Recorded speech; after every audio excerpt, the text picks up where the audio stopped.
I'm Lieutenant Colonel Bruce Black, retired Air Force MQ-1 or Predator pilot, as everybody knows the name. Got about 1,500 combat hours in the Predator.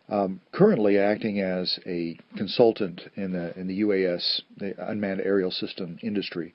We flew regular shifts, 3 8-hour shifts during the day. So get up in the morning and head off out of Las Vegas and head up north to Creech Air Force Base, where we were doing all of our ops at the time.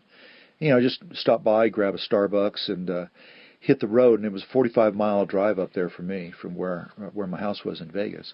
And it was a good opportunity to actually put your game face on. A little bit of a transition from living in a regular civilian atmosphere and going up to being in combat. And that was the nice thing about Creech. It was far enough away. There was a bit of a separation between one reality and the other. It looked like a typical squadron. Everybody would show up for their call, and we would have a briefing first thing in the morning, or first part of our shift.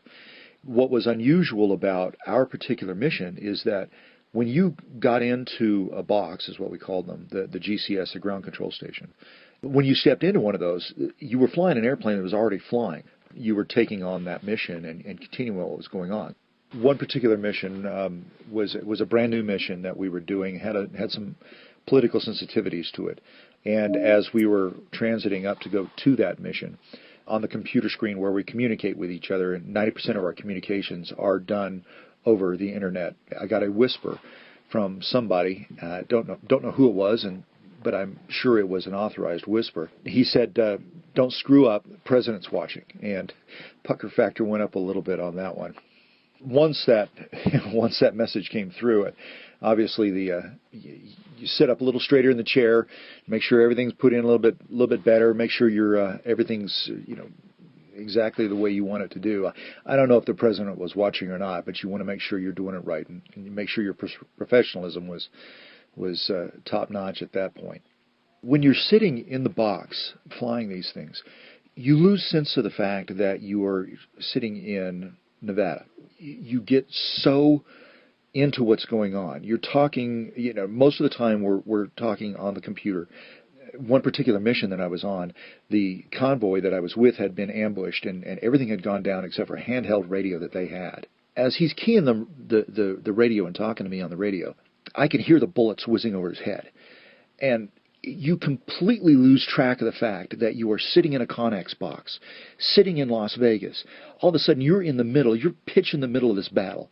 And everything's going off like, hopefully, you want it to go, and you're talking to the inbounds. You're talking to the forward air controllers that's trying to get on scene. You're talking to the guy that's being shot at. You're trying to coordinate with the Pentagon. You're trying to coordinate with the Combined Air Operations Center there in Qatar and get assets into these guys. And it is a total immersion. It's astounding that your brain can all of a sudden leave where you are and you're in Afghanistan helping these guys. And what is a real shock is right towards the end of that. I mean, we finally had them secured and planes were dropping ordnance as they came in. My particular portion of that mission was over, and all of a sudden the door opens on the box, and the next pilot and sensor operator walk in, and it's like, oh my God, I'm not in Afghanistan. I'm still in Las Vegas. It's extremely strange. It's very strange. And then you get in your car, and you end up driving the hour back home to Las Vegas. And you've just walked out of life and death.